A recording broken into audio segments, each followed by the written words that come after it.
The Book of Din Djarin. The Book of Boba Fett. Din Djarin. I don't know. It's kind of confusing at this point. Or just The Mandalorian Season 3, Episode 1. I guess you can call this Episode 2.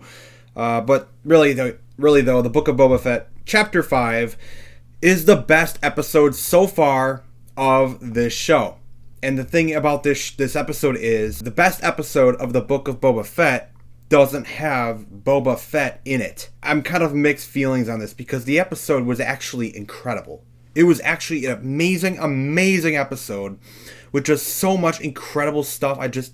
It was amazing to watch. But I had this one thing on the back of my mind. This is called The Book of Boba Fett, and we didn't even get to see Boba Fett.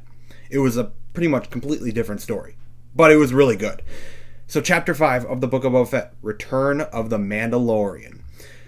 We got this tease at the end of episode 4 that Boba needed to recruit Din Djarin, and, they played Din Djarin's music, the Mandalorian's music, and, we got that hint that Din Djarin would be coming in to help Boba Fett deal with the Pikes. And I thought maybe we'd see Boba, right at the beginning, go get Din, and then go fight the Pikes, start to fight the Pikes in episode 5, and we didn't even see Boba Fett in this episode. This is The Mandalorian Season 3, Episode 1. Or it's like Episode 0 of Mandalorian Season 3, because this is like literally just another Mandalorian episode. And I mean, it's fine. It's a really good episode, but it's not The Book of Boba Fett. So it starts out, there he is, Din Djarin. Din Djarin is back, Pedro Pascal voicing him and everything. We don't get to see Pedro Pascal's face in this episode, so they obviously just got him the voice. But Din Djarin, he is back, and he is wielding his Darksaber. So I'm going to run through this real quickly here.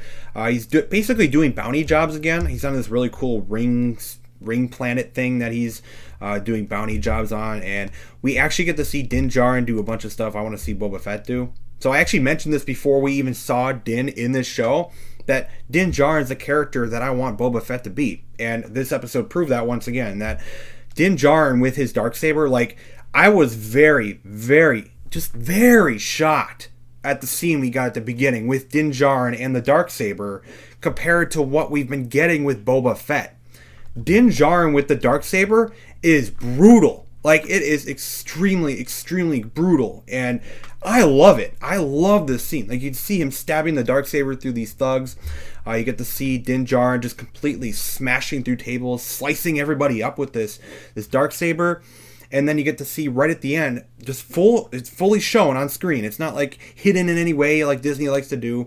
No, they show it fully on screen. Din Djarin slicing the thug guy that he's trying to get the bounty for. Just slicing him in half. He doesn't want to deal with him. He just doesn't want to bring him in alive, apparently. He just slices him in half, cuts his head off, and, brings his head to the employer that he's working for at the time. So this is what I want Boba Fett to do. I don't mind Din Djarin doing it. I love the character of Din Djarin. Din Djarin is awesome. He's super cool. And I just love seeing him with the Darksaber. It looks badass. But let Boba do this stuff too. He doesn't need to, slice around with the Darksaber. You don't need to give Boba Fett the Darksaber, but let Boba Fett fire his blaster maybe. Just a wild thought there. But again, super cool scene. I love this scene. This opening scene is probably my favorite scene of the episode. It's just, oh my god, it's incredible. So we jump to Din Djarin kind of, going and finding some clues. He needs to meet up with some people, and I don't necessarily know what that was all about. Apparently he got a message or something, and he meets up with, here she is, the armorer from The Mandalorian. So we haven't seen her since The Mandalorian Season 1. And The Mandalorian, I think it was the finale of The Mandalorian Season 1 where we saw her mention the Empire came in with Moff Gideon and they kind of wiped out Din Djarin's entire clan except for a few. And after that finale episode, the armorer basically disappeared from the story, and she was not in Season 2 of The Mandalorian, but she has a extremely prominent role in episode 5 of the Book of Boba Fett, and she gets to explain a bunch of the lore with the Darksaber, and she kind of tells Din about the importance of the Darksaber and Mandalore's history. So we actually get an entire scene of the Empire destroying Mandalore. So this is supposed to be the Book of Boba Fett, and we're getting scenes like this. It's very strange. I really love this episode. I love all this stuff. It's incredible. But this is in a Boba Fett show, it's really weird. But, put that aside, I guess, for the moment. This scene is incredible. We get to see that great purge that happened on Mandalore, and this is what happened to Mandalore after the Empire took over. You know, these big domes that they have on Mandalore, these are kind of like the cities that they live in, and this is the Empire just flying in with a bunch of TIE bombers or whatever, and just blowing up Mandalore, blowing up that city there. That I think we see in all the different Star Wars shows that we've seen. Is just they destroy it, they obliterate it, it's completely destroyed, and then we get this. Look at this, it's just incinerated. Like, I didn't expect that, honestly. I expected maybe we would even see Mandalore in live action again here, but if we're gonna see Mandalore in live action, it's not gonna be that city, that's for sure. And then we got this really cool shot here. We got the same droid that K2SO is. I don't remember exactly what the name of the droid is, but we got a bunch of them. Obviously, they're Imperial droids, and they were kind of wandering around Mandalore after they destroyed it. And you can see it's just Mandalore completely getting purged by the Empire. The Empire is just wiping out Mandalore, and this is kind of that great purge that we keep hearing about in season 1, even, I think, of season 1 of The Mandalorian, we heard this mentioned. So we got to see some flashbacks to that, which was amazing. It was incredible. And then we jump back, and Din Djarin has still got Grogu and Baby Yoda on his mind. He's got him on his mind, and he ends up turning his spear into some sort of gift for Grogu. So Din Djarin already has plans to go see Grogu. Seems a little quick, I suppose. We just sent him off to Luke Skywalker, but he already wants to go see Grogu. He wants, I don't know when he plans on doing that, but he does want to go see Grogu, which may hint at Luke Skywalker coming back. But then we get to see some scenes with Din Djarin training with the armor with the Darksaber. And the Darksaber, this whole scene kind of reminded me of Kanan Jarrus training Sabine Wren in Rebels, where it's basically the same kind of thing, where the Darksaber is really heavy and it's not a Force user using this saber, and he's trying to wield it, but he's really just having struggles with it because it's like a very heavy saber. And it's really cool to kind of see that. It really, really reminded me of that scene with Kanan and Sabine. So I really love to see that.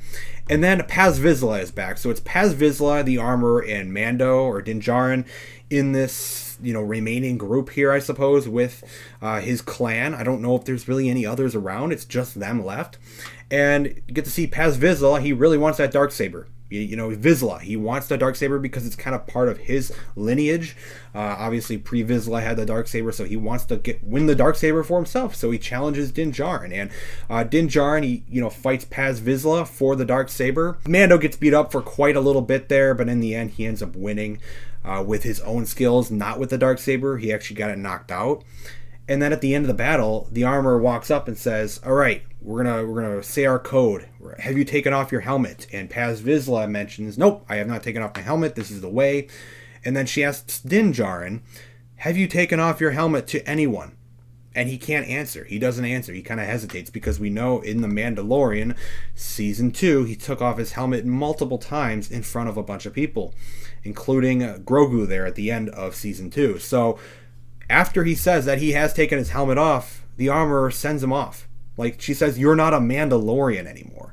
And honestly, I thought that was kind of ridiculous, because we've seen so many other Mandalorians in Star Wars, canon so far, that have taken off their helmets with ease. You see Bo-Katan. They do mention Bo-Katan for a moment in this, but we've seen Mandalorians like Bo-Katan take their helmet off like nothing.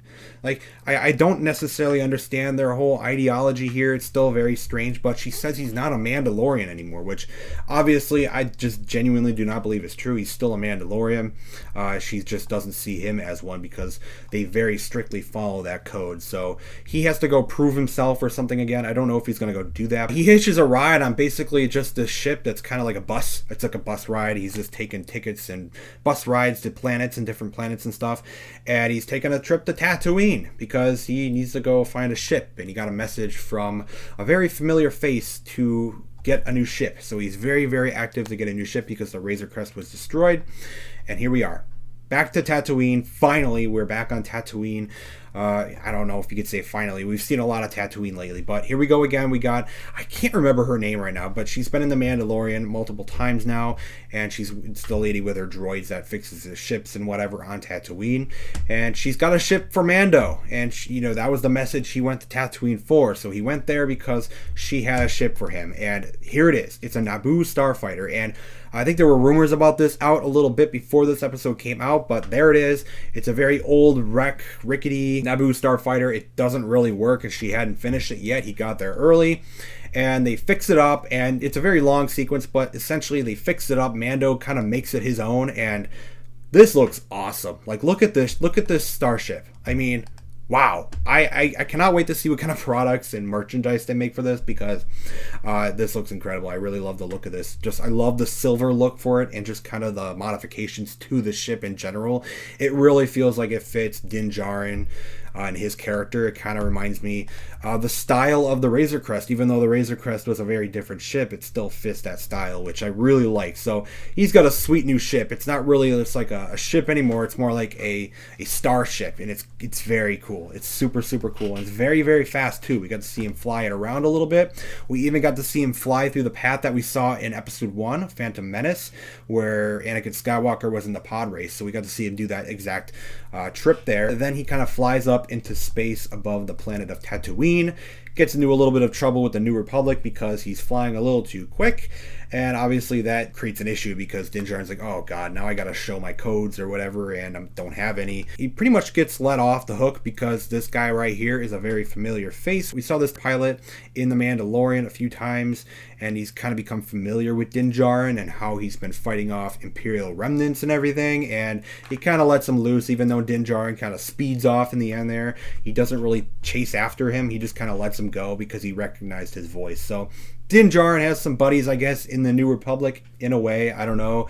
It's kind of annoying to see this guy, though, in a way, because I know with this character right here, they set something up with Cara Dune in Mandalorian Season 2, and we're just not going to see that. I'm sure we would have seen plenty of this guy in the Rangers of the New Republic, and unfortunately, Gina Carano was let go from Lucasfilm. Still very, very upset about that, but it is, I guess, cool to see his character again. And then the end of the episode is pretty much Din Djarin flying back down, and there we go. Finally, the tie-in to the Book of Boba Fett. I know, we finally actually get to the Book of Boba Fett's plot in like the last minute. So Fennec Shan needs to recruit somebody. They need muscle to fight the Pikes, and Din Djarin is just that guy. And here's the thing. It feels like finally we're going to get to the Book of Boba Fett story. 2 episodes left. We'll finally get to Boba's story. And then Din Djarin says, but first, I want to go see an old friend. And obviously he's referring to Baby Yoda and Grogu. And now I'm thinking, are we going to go on another side mission in this show to go see Grogu? Are we going to go do that? Because if we go do that, that's pretty much another whole episode story, probably. That'll probably include Luke Skywalker. I don't see how that can't include Luke Skywalker. So if we go and do that in episode 6, which is rumored to be written and directed by Dave Filoni and stuff, then the Book of Boba Fett storyline is going to get wrapped up in episode 7. And that's it. That's the last episode. That episode better be like 2 hours. Because as amazing as this episode was, I cannot say it enough. This episode of the Book of Boba Fett was incredible. It was an amazing piece of storytelling. I can't say it enough. It was just that good. But the big issue is, this show is called The Book of Boba Fett. I get it. You're tying all these shows together. Ahsoka and any other things you link together here. All these shows are going to link up, and I understand that. I definitely understand that. There were, there were sayings that this would be called Mandalorian 2.5 early on before the show premiered.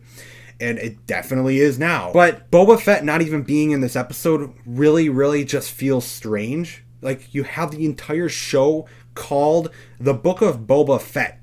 It's his story. It's supposed to be his story, right? And he's not in it. And it just really shows that, yes, it's a story that has been centered around Boba Fett, but overall, all these shows, there is one guy that the whole main story is focused around. It is Din Djarin. Din Djarin is their central focus and central character of all of this. I genuinely believe it. I genuinely believe, even in the Ahsoka series, I think Din Djarin is going to be that central character that they kind of focus around. And if that's going to be the case, I don't know if we need so many shows focused and spinning off of The Mandalorian. I think we could have maybe these few shows we have and then build up to one big story, but we don't need like a million more spin-offs. And Din Djarin, I think we get enough of his story in The Mandalorian. So it's kind of strange to get a whole episode on him and his story in this show. It's just kind of strange to me, like, I expected to see Din Djarin, and I had the thoughts that he would kind of take the spotlight in this episode against Boba Fett, if he teams up with Boba, but he took over the show. We didn't even see Boba Fett. And that's where my issue lies. It's not that the episode was bad, because it was the best episode of this show so far. It definitely was incredible. But it wasn't a Boba Fett episode. Boba Fett wasn't in the episode. The only Boba Fett thing in this show was his name in the title at the beginning. That was it. I'm just saying. But the Book of Boba Fett, episode 5, The Return of the Mandalorian, it's like a 10 out of 10 episode.